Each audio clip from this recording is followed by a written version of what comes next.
Previously, Russia, land of the Tsars, told how the reign of Ivan the Terrible cast Russia into chaos. But out of the ashes rose a giant, a new Russian empire, and the man who created it, sailor, soldier and carpenter, was Peter the Great.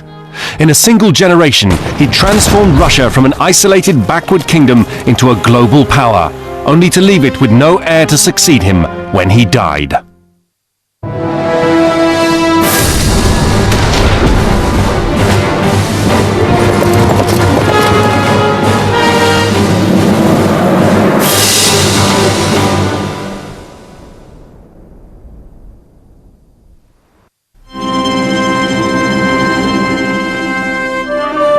On a November evening in 1741, Peter the Great's daughter, Elizabeth Petrovna Romanova, dressed for a night to remember.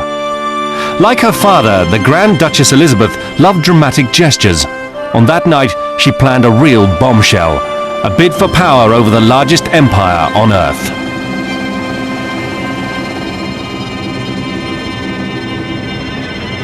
Elizabeth built upon the popularity she had with the guards, and when her carriage ran through the streets of St. Petersburg, there would often be cries, "Elizabeth, you are our true empress. You must take the throne." Elizabeth's father, the legendary Tsar Peter, had transformed Russia from a primitive and isolated country into an 18th century superpower. By his death, Russian influence held the balance of power between Northern Europe and Western Asia, and the empire had been extended eastwards all the way to the Pacific. But Russia was plunged into strife when Peter died without naming an heir to the throne.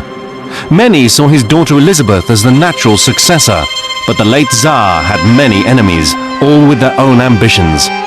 Elizabeth was only 15 and too inexperienced to take on the Machiavellian factions at court. Instead, she bided her time for 16 years, watching as the rival groups took the Romanov dynasty to the edge of extinction. First her mother, then a nephew, and then a distant cousin wore the crown. Hard living and smallpox ensured that death claimed them all. Finally, another distant cousin, a 2-month-old baby boy with hardly a drop of Romanov blood in his veins, was proclaimed emperor. Elizabeth is well aware that her family once were the controllers of the throne, and so she feels some threat that if she doesn't make a play for power, she may suffer even worse consequences. She might be sent to a convent. With an infant on the imperial throne, Elizabeth sensed her opportunity and took action. On the 25th of November 1741, she put on a palace guardsman's uniform, rallied her father's loyal officers, and led them in a swift and bloodless palace coup.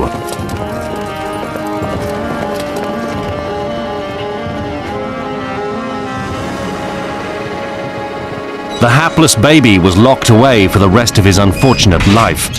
At the age of 32, Elizabeth seized the crown and assumed the title of Empress. She was brilliant in her transfer of power. She immediately came out with an accession manifesto that said, "I will rule in the spirit of my father and my mother. I will be a reformer. I am a Russian. I will keep Russian interests at heart." We have finally gotten rid of this treasonous group who had occupied the throne and robbed Russia of its riches. Childless herself, Elizabeth wasted no time in choosing her own successor. In 1742, she announced that her nephew, the German-born Peter Ulrich, would be next in line to the throne. He was born under the luckiest of stars. The kid, at the moment of birth, could have been the Grand Duke of Holstein, the King of Sweden, or the Emperor of Russia. Now that's a very good bloodline. At the age of 14, the young prince left Germany and his beloved home in Holstein to join the Russian court. There were, however, two problems. The young heir apparent, Peter III, hated Russia, and he was utterly unfit to rule. He was Empress Elizabeth's nephew, and he was designated by her to be the heir. He was truly a foolish, stupid character. He was immature, he had a shrill, irritating voice, and thought that the height of wit was to stick his tongue out. Peter's childishness and his undisguised scorn for his new country made him a less than perfect candidate to succeed Elizabeth. To protect the empire and her dynasty, she needed an heir she could mould and trust. A child of Peter III, but bred from birth to rule and love Russia. Therefore, what she needed was a healthy young princess to breed such a child. And so, in the winter of 1744, the Empress summoned a second young German to her palace, Sophia of Anhalt-Zerbst. Her arrival marked the beginning of a 50-year odyssey, which would transform the daughter of minor aristocrats from Stettin into the most powerful woman in the world, the Empress Catherine the Great. Catherine realized that this was her great opportunity, that she was from a rather low-ranking German princely family, and that her future in Russia was a lot more promising than anything that she could find in Germany. Soon after she arrived, the 15-year-old girl was baptized into the Russian Orthodox Church and rechristened Catherine, after Elizabeth's own mother. Right from the start, Catherine embraced her adopted country with enthusiasm. The only thing Catherine didn't love about Russia was her betrothed, Grand Duke Peter III. The fact that Peter was dim-witted and juvenile didn't help the progress of courtship. Peter's passions were his toy soldiers. He would bring them to bed with them and put them through their maneuvers, and she had to play along. He would kind of drill her and march her around and this kind of thing. She got tired of that. She walked in one day to find a rat hanging from a rope, and he explained to her that the rat had committed treason and that he was paying the penalty. So this is what she was dealing with in terms of a husband, an imbecile. A thrilling display of fireworks lit up the sky on the night of the royal wedding. But in the bridal bed there wasn't so much as a sparkler. In the savage arena of court politics, producing an heir to the throne was essential. It would inevitably become a matter of Catherine's survival. In the circumstances, having a baby might take her more time than is generally expected, and perhaps a little extramarital assistance.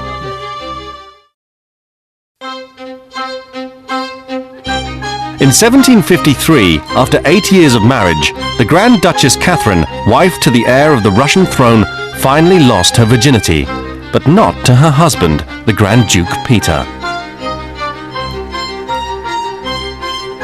The Empress Elizabeth expected Catherine to produce the next generation of Romanovs. With her husband unwilling or unable to play his part, the Grand Duchess heeded the advice of friends and surrendered her heart and her body to a willing courtier, Serge Soltykov.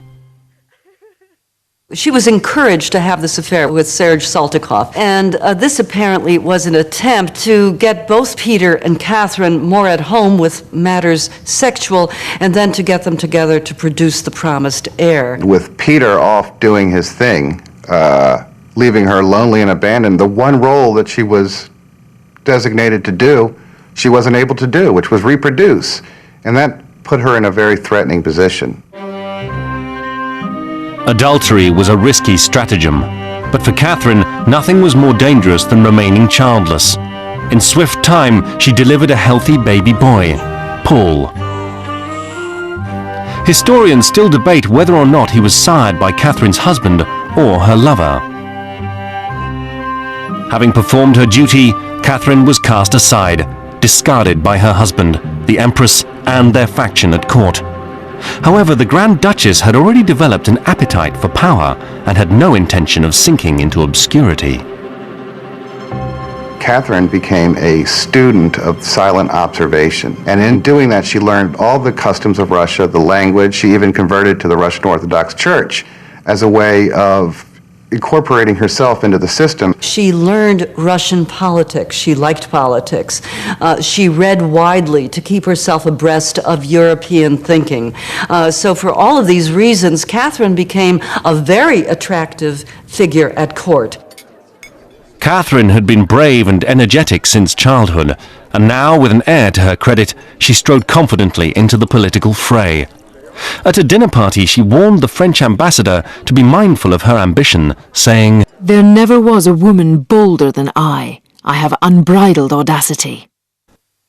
Peter and Catherine drifted from coolness into open hostility. Peter warned his wife that once he succeeded Elizabeth, he might send her to a convent or dispose of her entirely. But while her husband ranted, Catherine strengthened her defences and planned for the future. She established alliances with military commanders and senior politicians throughout the empire and across Europe. In 1758, Catherine's growing web of influence came to the attention of the Empress Elizabeth. To cover her tracks, Catherine burned her private journals and correspondence. Then she met the Tsarina for a conference to discuss Catherine's loyalty and Peter's unsuitability as a ruler. It certainly had been planted in Catherine's mind that she might like to be empress in her own right. So there was plotting, and people who recognized Peter as being incompetent, feared despotic tendencies in his character, rallied around Catherine. While Peter and Catherine continued to spar, Elizabeth's armies had marched into battle in what became known as the 7 Years' War. The war was against Great Britain and Prussia, which was valiantly led by its warrior king, Frederick the Great. Peter, German born and bred, had idolized Frederick all his life. Dazzling Prussian conquests had shaken the balance of power in Europe. Elizabeth had joined the Austro-French coalition to quash Frederick's ambitions for a Germanic empire. By 1761, Russian forces had gained the upper hand. In St. Petersburg, heroes from the front returned to the clamor of adoring crowds. The greatest hero of the war, the guardsman Grigory Orlov, swept the Grand Duchess Catherine off her feet. Grigory Orlov was the second of the 5 Orlov brothers, all of whom were handsome, all of whom were reckless, all of whom were dashing. And Catherine fell in love with the said Gregory Orlov, and he was the one who helped organize the guards to support her bid for the throne. Catherine and the Orlov brothers dubbed Peter the Monster. They despised his infantile behavior and fixation with Prussian militarism. As the year ended, events came to a head. At the front, the Russian army had overrun Berlin. Frederick the Great was on his knees. His kingdom was about to be wiped off the map. In St. Petersburg, Grand Duke Peter was in despair at the impending defeat of his hero, while his aunt Elizabeth was triumphantly poised for victory.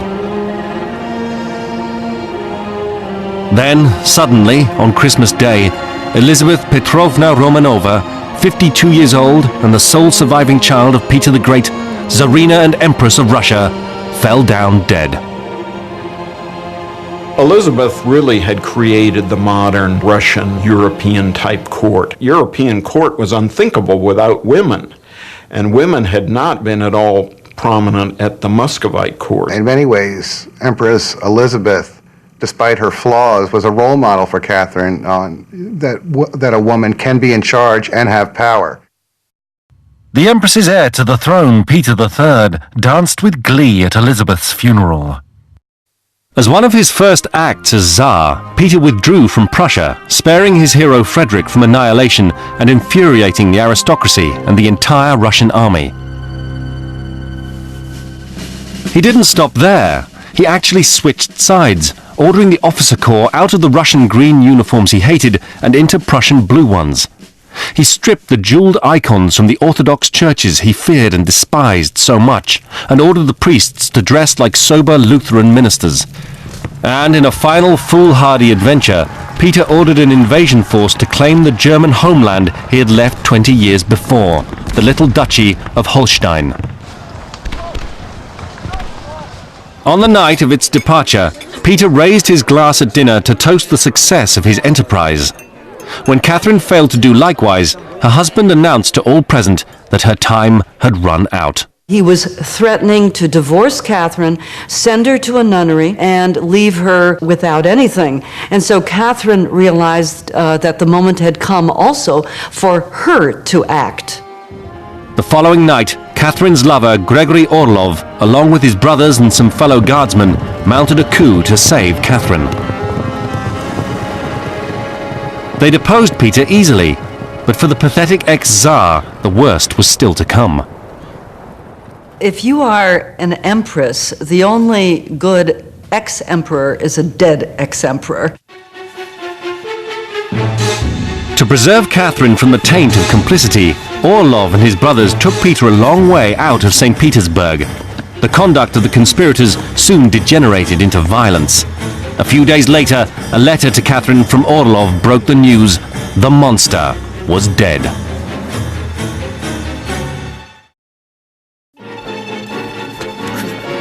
In July 1762, Peter III, the Tsar of Russia, suffered an unfortunate, fatal accident.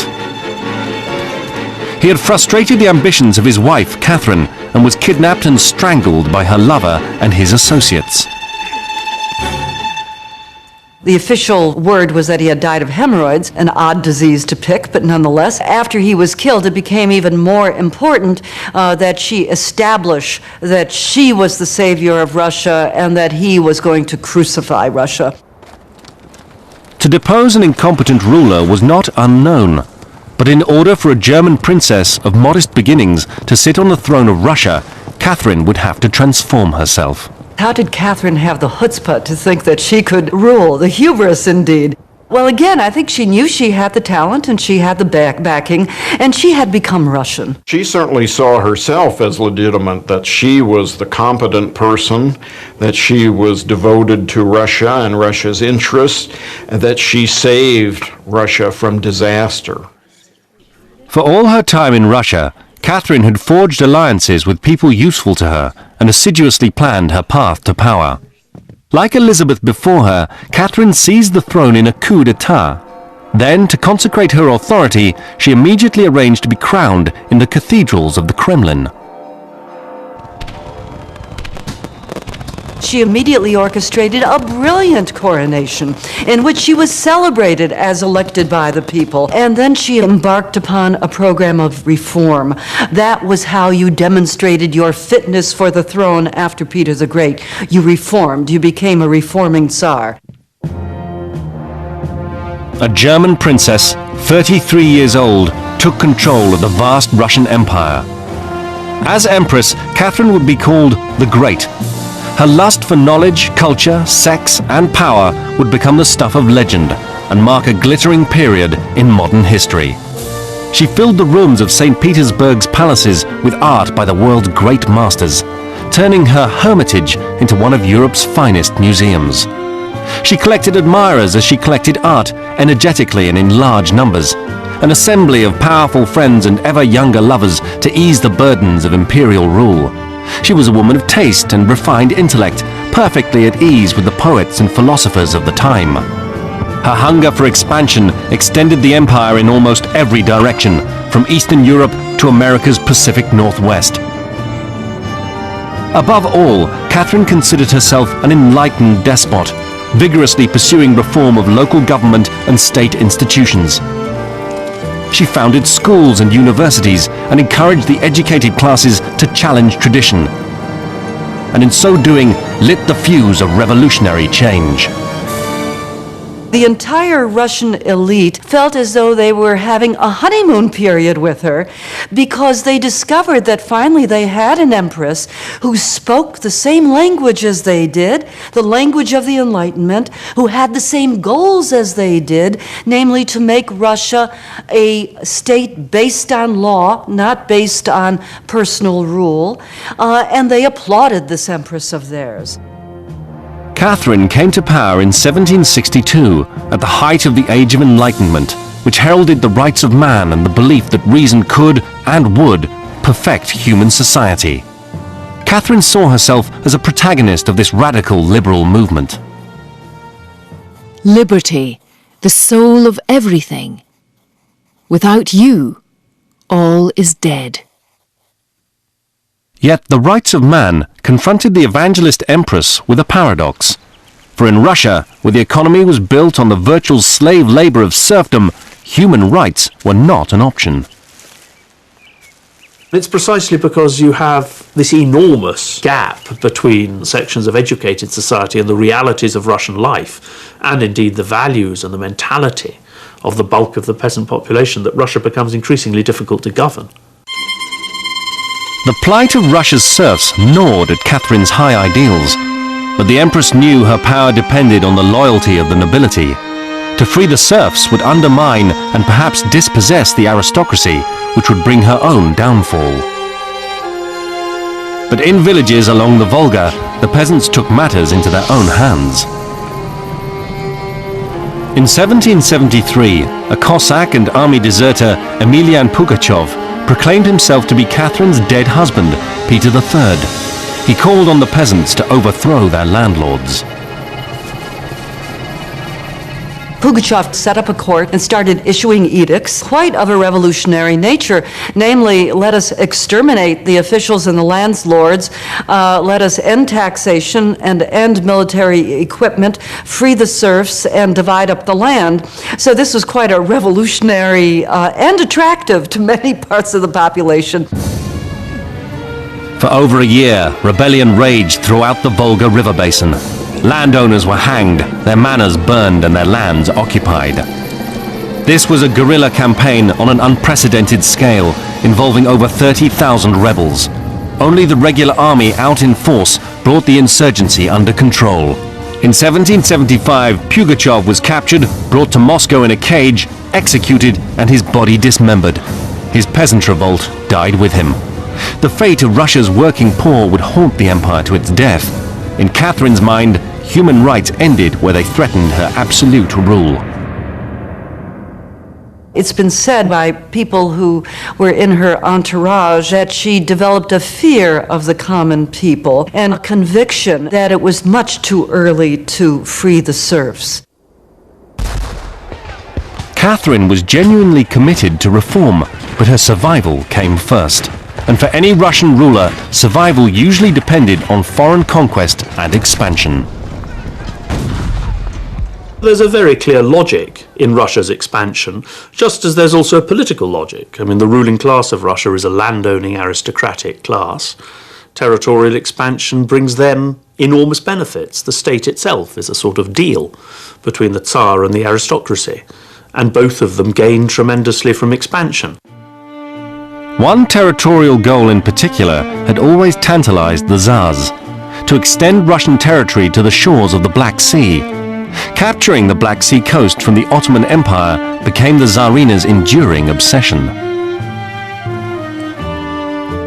In 1768, she embarked on a lengthy war with the Ottoman Turks and their allies. The campaign would shape the politics of much of Catherine's reign and frequently add to the excitements of her private life. Obviously, she could not be a general in the field, but she paid a lot of attention to the armed forces, made sure they were loyal to her. She gave them all sorts of favors. One victorious commander of the Turkish campaigns won special favor from his empress, Gregory Alexandrovich Potemkin. As the Turks gave way to him in the south, Potemkin gained sway at court. Soon he eclipsed old favorites like Gregory Orlov. Potemkin was tall, one-eyed, he'd lost an eye, greasy, brutish, all qualities that repulsed most women, but to Catherine, he was just the end. And through satisfying her, he gained a lot of power in the kingdom. The moody, battle-scarred warrior became the Empress's closest advisor and the great love of her life. He was given his own chambers in the Winter Palace, and for many years he could be seen slipping along the corridors at dead of night. From all sources, it appears that they had a very passionate affair, and they may have been secretly married. And here you have an example, once again, of Catherine using someone who grew into becoming a great statesman, one of the great statesmen in all of Russian history. Catherine enlisted Potemkin in her plan to dismember the ailing Ottoman Empire. The critical first step was to conquer the strategically important Crimean Peninsula. The Crimea dominated the Black Sea. Control of it would give Russia a commanding southern stronghold.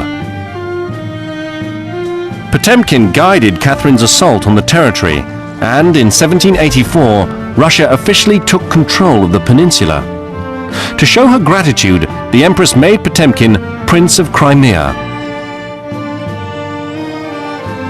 After 20 years on the throne, the Empress Catherine had realized the cherished dream of the Tsars for centuries.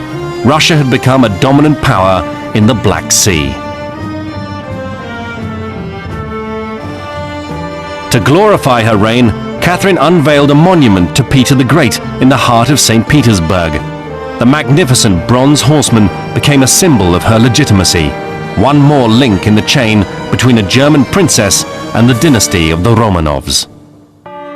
She wanted to make clear to them that she was going to follow the kinds of policies that Peter the Great had, that Russia was going to be great again. And she actually was offered the title of the Great in the first year of her reign, and she rejected and said, "This is absurd. This is only something that posterity can decide."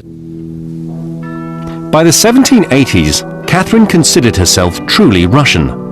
Once, when doctors came to bleed her, she joked that she hoped they would drain the last drop of her German blood. In the end, Catherine's legacy would be shaped by other foreign blood, blood flowing through the streets of Paris, the blood of the French Revolution.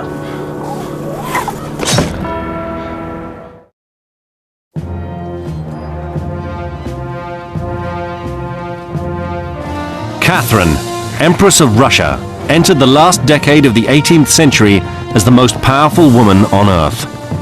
Her dominions stretched from Poland to Alaska. She ruled nearly 30 million people, nobles, commoners and serfs, with a firm hand and unshakable confidence in progress and reform. Catherine introduced public participation in government in a way that had never occurred before in Russian history, and thereby laid the foundations for what is called today a civil society. She is one of the greatest monarchs of the 18th century, one of the greatest monarchs in Russia, and perhaps one of the greatest monarchs of all time. But Catherine was powerless to affect events beyond her borders, and in the 1890s, Russia's destiny was being shaped in the streets of Paris after the revolution erupted in 1789. In 1793, the Terror claimed the life of France's absolute monarch, Louis XVI. In Catherine's eyes, regicide was an unpardonable crime. She saw Louis XVI beheaded, and she started doubting the Enlightenment ideals that may have resulted in all of this. So she became somewhat panicked by the French Revolution. In 1796, the revolution marched out of France as the army of the Republic made war against Italy. It was led by a brilliant young commander. Napoleon Bonaparte had made his entrance on the grand stage of history.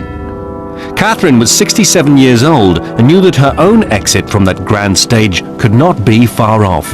She was adamant that her empire would continue to be led not by a populist mob, but by her own dynasty. By law, Catherine could choose whom she pleased to be heir to the throne, and the Tsarevich Paul, the son she had borne for her murdered husband Peter, was not necessarily her first choice. Catherine was afraid of Paul. She saw qualities in him, dangerous qualities. He was a cruel, unstable, dangerous person, and he asked a lot of questions about what had happened to his father and why was his mother on the throne, and that made him dangerous to Catherine. Unwelcome and uncomfortable at court, Paul devoted his life to drilling his Prussian-style battalions. In Catherine's eyes, the thing Paul did best was breed. She particularly liked his firstborn, the Grand Duke Alexander. Alexander had a difficult, interesting childhood and adolescence. He was in a sense stuck between his grandmother, the Empress Catherine, and his father. Alexander more or less had to be everything to both of them, pretending that he sympathised with both sides. And that bred in him a certain caution, a certain tendency always to be charming to everyone, to make everybody believe that he agreed with them. Catherine engaged the finest liberal scholars to tutor Alexander in Enlightenment ideals. Paul taught him how to drill soldiers. As Catherine contemplated mortality, the question of her successor, her son or her grandson, loomed large. On the 5th of November 1796, the aging empress was paralyzed by a stroke. The following night, the humble German princess who ruled the Russian Empire for 34 years died. Some historians have claimed that Paul searched Catherine's private quarters before her body was cold and burned any papers that challenged his right to be crowned.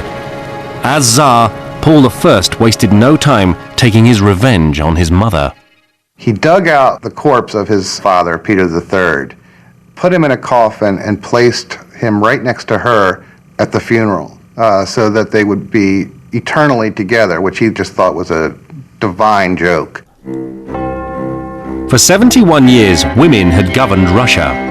Paul had chafed bitterly under his mother's rule, and he immediately issued a law of succession which forever banned women from the throne. He had been eager to have power for more than 20 years, and I think that's part of the reason that he made such a mess of things, because he was a man in a hurry. He always felt that he didn't have much time left, so he had to do everything overnight. Paul reversed Catherine's policies without reason. The nobility feared the collapse of law and order. This guy directed every element of Russian life, from the way people dressed to what they were allowed to do at a funeral or a wedding. Rumors of a coup to depose Paul in favor of Alexander began within days of the coronation. Alexander was approached by many members of Russia's elite about the need to get rid of his father, and Alexander himself recognized that his father was proving to be quite erratic, quite capricious. Not without reason, Paul became convinced he was a target for assassination.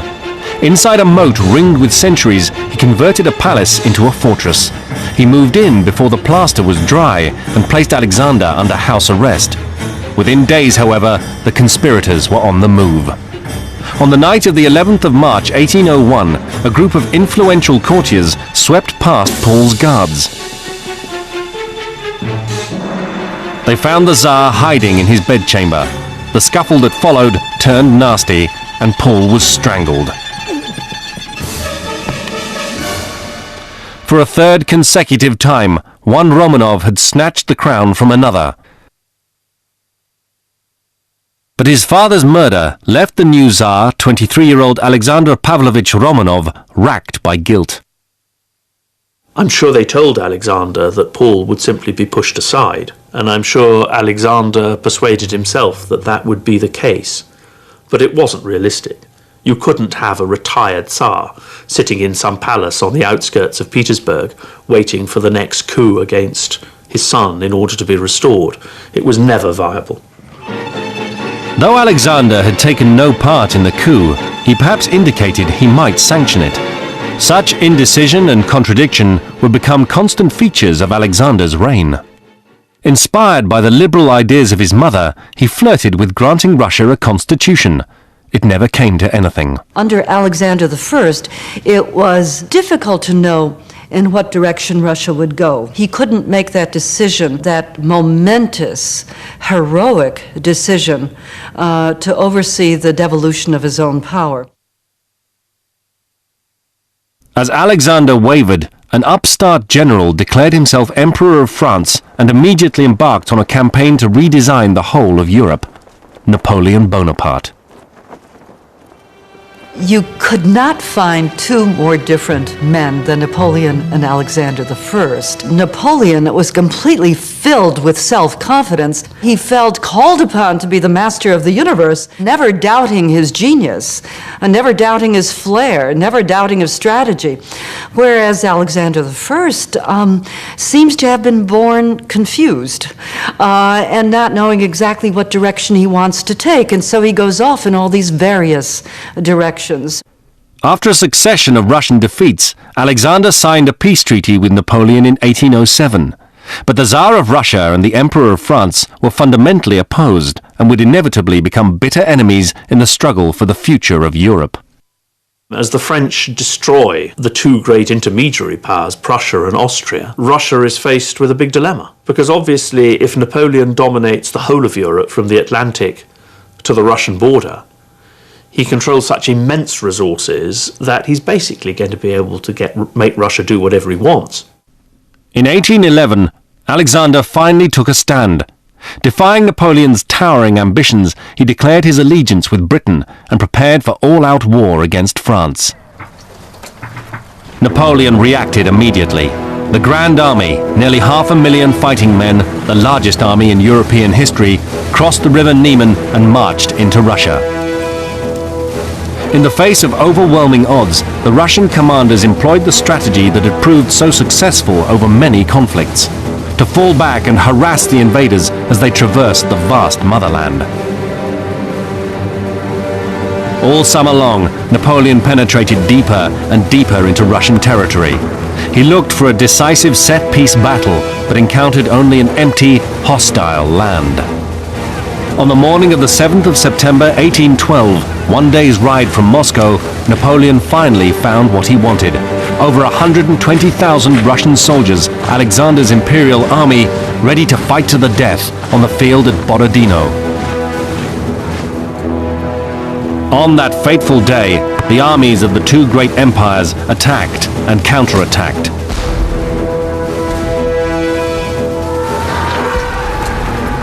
The bloodbath began at dawn and continued past sunset. For over a decade, Napoleon Bonaparte appeared invincible in his march of conquest across Europe. Alexander's Russian armies were the last obstacle to total supremacy. For Napoleon to win in 1812, he had to destroy the Russian army, because otherwise they would just go on retreating in front of him, and in the end, his own line of supply would become so immense that his army would disintegrate. 75,000 men died that day. Their bodies lay 4 deep on the battlefield. Both sides claimed victory, but the death toll persuaded the Russian generals to quit the field and leave Moscow to Napoleon. The losses on both sides were enormous, and it was very clear to the French soldiers and generals that the Russian army's will to fight was by no means exhausted. Napoleon waited for Alexander to concede defeat, but the Tsar stubbornly refused to negotiate. Then the Russians set fire to Napoleon's prize, Moscow. Over half the city was reduced to ash. For the Russian people, it was the ultimate sacrifice. For Napoleon, it spelt disaster. The main impression was horror, that having marched all this way and seized Moscow, he was actually no closer to achieving his goal. Because sitting in Moscow through the winter, even if the city hadn't been destroyed, was impossible. Napoleon's order to retreat came too late. The Russian winter arrived early and hard. The French soldiers were 1,500 miles from home, with dwindling supplies and no shelter from the elements. Russian people of all classes rose up in a spontaneous resistance movement to annihilate the enemy. At every opportunity, they fell on the invaders without mercy. Napoleon's mark of invincibility had been taken away from him. I mean, after all, he lost well over 500,000 men in that campaign. The losses were immense, huge, and in some ways the losses of the horses were even more important than the losses of the men, because even after losing 500,000 men in Russia, which was simply unprecedented in European history, what he couldn't do was make up for the loss of trained cavalry and trained artillery. And in that sense, the retreat was vastly important, because the French cavalry was virtually wiped out. Napoleon had entered Russia with the largest army in European history. By the time it recrossed the border with Poland, the Grand Army had been reduced to barely 25,000. For Alexander, the burning of Moscow had sparked a religious conversion, and a kind of obsession with grandeur took him over. The born-again Orthodox Tsar embarked on a crusade to destroy Bonaparte and return the countries of Europe to their divinely ordained monarchs. Alexander feels that God has rewarded him for his strength and for his renewed Christian faith by giving him Napoleon, on a plate, if you like, defeating the conqueror of Europe. Prussia and Austria joined Alexander in the Holy Alliance. In 1814, with the Tsar himself in command, their combined forces swept across Europe to the very gates of Paris. For 25 years, France had endured continuous revolution and war. The people wanted an end to strife. Alexander entered Paris in unopposed triumph. This is actually the culmination of the 18th century in Russia. For the entire 18th century, Russia had been drawing itself closer and closer to Europe, trying to prove that it was an equal partner in the family of Europe. And now, here was the Russian Tsar leading the Allied troops from all of Europe to unseat the evil usurper. But there, in the land of the Enlightenment and the Revolution, Russian guardsmen experienced the reality of liberal politics for the first time. The ideas that these Russian soldiers picked up were ideas of a constitutional monarchy, not an absolutist monarchy. The idea that civil and political rights was something that all people should enjoy. The idea that equality before the law should be, and indeed a regime based on rule by law, should be the foundation for any modern state. Many young officers who had ridden with Alexander into Paris returned home burning with passionate ideas of liberty and reform. They met in secret and plotted the unthinkable, a constitution for absolutist Russia. Revolutionary societies sprang up in military units across the country. They had no confidence the Tsar would lead the way because he had endorsed and then abandoned liberal ideas too often before. Alexander, though well aware of the rising clamour for reform, instead withdrew into prayer and meditation. On the 19th of November 1825, the emperor died. He died childless, leaving the throne to his younger brother, Nicholas. Nicholas was 19 years Alexander's junior. So while Alexander I was a child of the Enlightenment, Nicholas I was not. Nicholas I grew up in an atmosphere of hostility to revolution and of breaking revolution wherever one might spot it. But the succession from Alexander to Nicholas had been a tightly held secret. Nicholas hesitated to ascend the throne. None of this had been publicly established, so there was a sort of interregnum of a few days, and the conspirators took advantage of this to try to achieve the overthrow of the absolute monarchy. In the confusion of the power vacuum, the radicals realized they might never have a better chance. The 14th of December, 1825. This was the day when the army was to take the oath of allegiance to Nicholas. Rebel officers known to history as the Decembrists gathered in the Senate Square in St. Petersburg. They began to chant, demanding a new form of government with a constitution. By noon, 700 rebels faced troops loyal to Nicholas across the square. The standoff continued until an early winter dusk drew in. The rebels refused to capitulate. On that afternoon in December, Russia's fate hung in the balance. As darkness fell, Nicholas trained his cannon on the rebels, and in 2 hours, cleared the square. The Decembrist revolution and the dream of sweeping political change collapsed totally. The Tsar continued to reign supreme.